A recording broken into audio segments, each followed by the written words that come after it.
Okay, let's dive right in. Have you ever been scrolling through your feed and seen an influencer whose life just looks perfect? Well, you might be more right than you think, because some of the most popular creators online today weren't born, they were built. I mean, just take a look at Lil Miquela. We're talking about a digital icon, a musician, a trendsetter with a massive following. And her brand deals? Prada, Samsung. These are partnerships most human creators can only dream of. And here's the catch. She isn't real at all. She's 100% computer generated.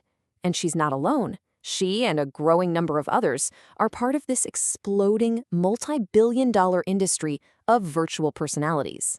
So it just raises a ton of questions, right? How are these digital stars actually being built? Why are huge brands investing millions of dollars in them? And really, what does this all mean for the future of influence? All right, let's peel back the curtain.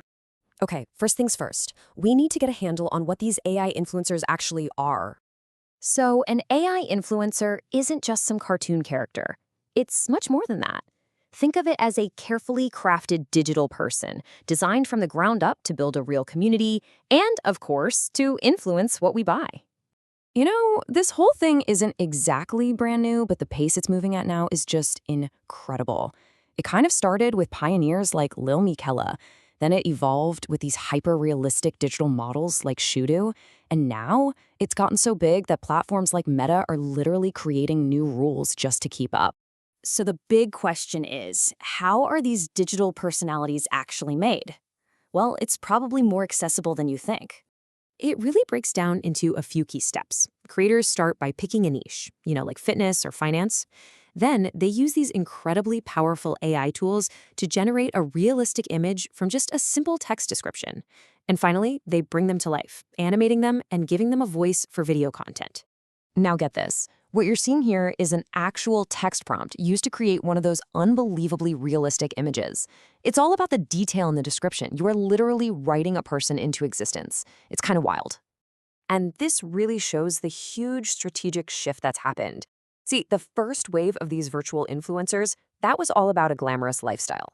But the new wave, the one that's really making serious money, is all about specific interests. Think fitness, wellness, finance.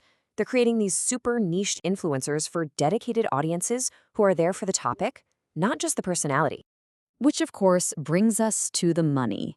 Why on earth are brands pouring cash into a personality that doesn't actually exist? Well, according to Grandview Research, the virtual influencer market is projected to be worth $8.5 billion by 2030. So let's be perfectly clear. This isn't a fad. This is a very serious business with absolutely explosive growth ahead.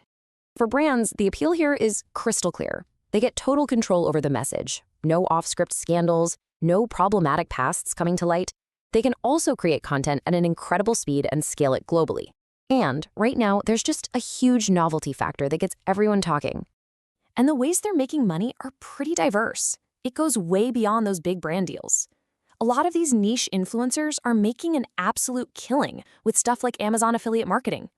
They drive traffic to products and earn a commission on every single sale.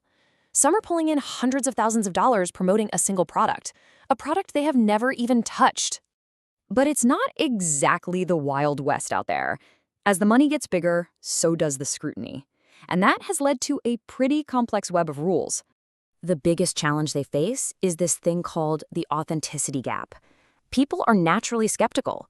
So regulators like the Federal Trade Commission are stepping in, and they're demanding what's called double disclosure. That means you have to clearly state that the content is AI generated and that it's a paid ad. And these rules get really, really specific. The FTC, for example, is all about protecting consumers. So their rules are about clear, unmissable disclosures, like using hashtag ad or hashtag sponsored. Then you've got a platform like Amazon. They're trying to protect their own brand, so they have strict rules about using exact phrases, banning words like dupe, and even telling you where you can and can't share your affiliate links. And you do not want to get this wrong. It is expensive. The FTC can fine creators more than $50,000 for each violation. That's per post, per story, per video. It can add up incredibly fast. So what this means is that creators are basically navigating a compliance minefield. One wrong move, using a banned term, sharing a link in the wrong place. And they don't just risk a fine, they risk getting their entire account shut down. So, after all this, here's the big question. Are human creators about to become obsolete? Let's get to the bottom line. Well, the expert consensus is a pretty clear no. AI influencers are a really powerful new tool for marketers, for sure. They're perfect for scaling content or adding a little bit of novelty, but they complement rather than replace human creators. At the end of the day, you just can't replicate the trust that comes from real, shared, lived experiences. Which leaves us with one final thought to chew on. In a world where a perfect AI-generated personality can build a massive, engaged community and drive real-world sales, we have to ask ourselves, what does authenticity really mean online anymore? And what are we going to value most in the creators we choose to follow?